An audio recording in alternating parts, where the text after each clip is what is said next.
Okay, let's see what we discussed under lecture 17.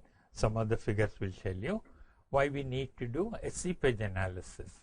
Seepage we do to estimate the amount of flow through the dam or through the foundation. So the first part we need to study in order to analyze any engineering structure is how much seepage is taking place. Second part would be most of these dams we have to check for their stability, and the stability depends on the amount of flow and whether any part of it is getting saturated, what are the pressures, etc. So the second part of seepage analysis is when you do this embankment stability, you need the four pressures, the heads at different places, particularly where the downstream slope is affected. The third part is when you want to study the effect of upward pressure on a gravity dam, on a barrage or a weir. And lastly, at the point where the flow lines are coming out of the dam or the foundation, there is a possibility of quicksand or erosion taking place or the piping condition.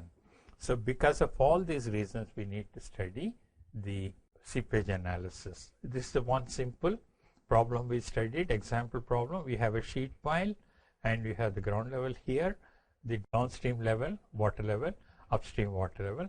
So basically the net head is from elevation 90 to elevation 65. And you can see very well drawn flow nets here. So I have the shortest flow line is from B, C, D, E, F, G and H. The longest one is from M to N, and other ones would be one flow line here, another flow line, third flow line. So how many flow paths are here? 1, 2, 3, 4. How many head drops? Starting from here, one head drop, 2, 3, 4, 5, 6, 7, 8. So you know how to calculate the seepage through this.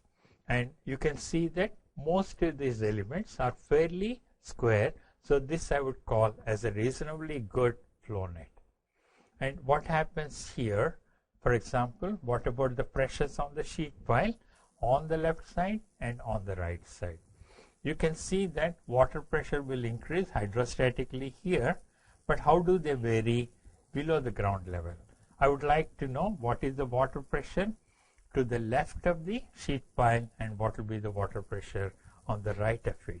We will also like to find out when the water is coming out here, is there any possibility of piping?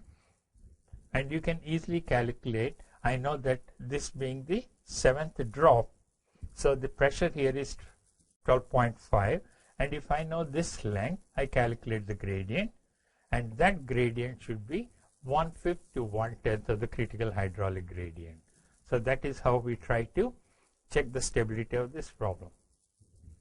So now if I look at the points here, you can see that the flow pressures on the left of the sheet pile are higher compared to the pressures on the right side. So now you can see how the stability can be checked. On either side, they are not necessarily same. As you will see here, you have very high head pressures and relatively low, and so you have to check whether this is going to be stable or is it going to rotate and fall. So that is how we make use of these pressures. So these are the water pressures on the wall. Similar problem, I have a weir or a barrage, and you have the structure here, and you have in this case 2 sheet piles. And now you can see flow lines are, because this one will go along the boundary, but this is the next one. It tries to go below the sheet pile 1 at AB, go slightly here, but the moment it meets another sheet pile, it tries to go down, and you will see the flow net here. Again, how many flow paths? 1, 2, 3, 4. But how many head drops are there? 1, 2, 3, 4, 5, 6, 7, 8, 9, 10, 11, 12, 13. So now that you have put in the sheet piles, the same head loss across the weir or a barrage is taking place across these 13 drops, which means the head here will be only 1/13 of the total, which is something like 100 by 13 is hardly about 7. So the gradient will be less. And why did we do this? Because we have drawn the flow lines and we want to make sure all these are squares. And that is possible only when you put a large number of equipotential lines. Now, if you want to check the stability of the weir or a barrage, what are the pressures on the base? So, again from the points here, I can easily estimate what is the pressure on the base of the dam, and here is the uplift pressure, and now I can check whether it's going to be stable or not. Because you put the sheet pile, you can see that the pressure drops down and the dam is safe. If you didn't put the sheet pile here, the pressure would have been very, very high. So as an engineer, you will always try to minimize the uplift pressures, whether it is a dam or even a swimming pool in the house or in the club. Here's another case where you have no sheet pile, and let's see what will be the pressures. Here you can see again 1, 2, 3, 4 flow paths, and then the dam is fairly long, it's 60 feet or barrage, so you have a large number of equipotential lines, and you can see that the head loss here will be much less. How many head loss? 1, 2, head drops 1, 2, 3, 4, 5, 6, 7, 8, 9, 10, 11, 12. So it's only 1/8 of the total, and if the total head loss is 20 divided by 8 gives me 2.5. So the head loss from here to here is 2.5 feet, and the thickness could be maybe something like 5 meters or 5 feet or 6 feet. As you can see here, this is 5 feet. So 2.5 by 5 will give me a gradient of 0.5, which is safe compared to the critical gradient. With one single sheet pile, you can see the head drops become more, and then it becomes very safe. In case of an earth dam, we again do exactly the same, and please note that you have a rock toe. Once you have a rock toe, the phreatic surface comes inside and the dam is very safe. There is no erosion, no piping, no sloughing on the downstream side.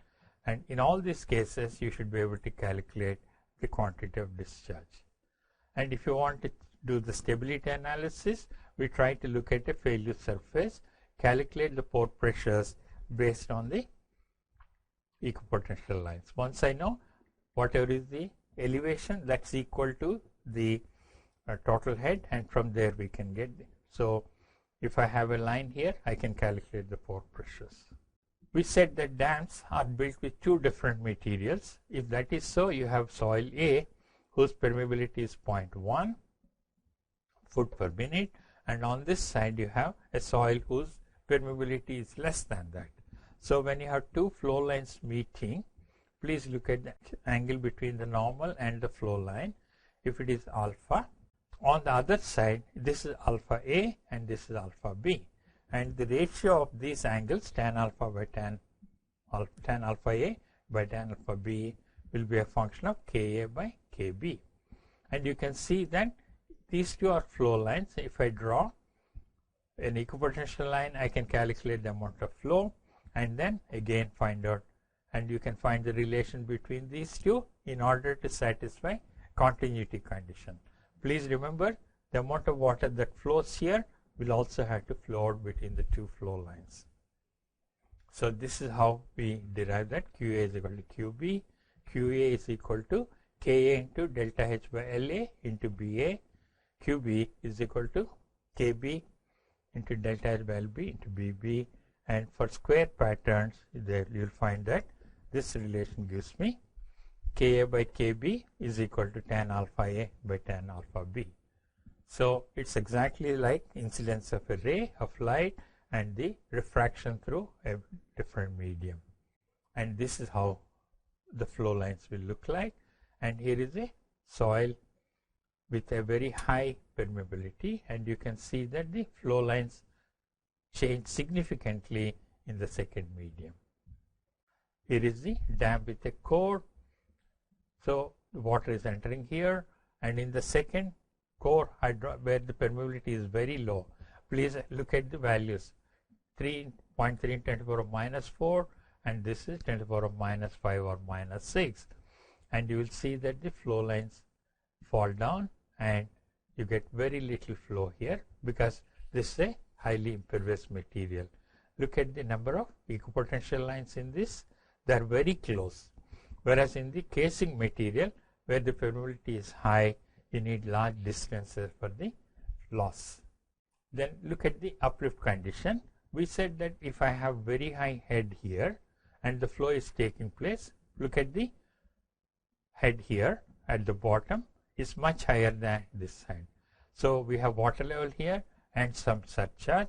The flow will always be upward. In this particular situation, there is a possibility of uplift and piping quicksand condition. So if you want to calculate the effective stress due to weight of water above the ground level, thickness of the stratum into total unit weight, and surcharge stress below uplift pressure is equal to H into gamma W. Please note that this is the height of water at this place, so you are subtracting.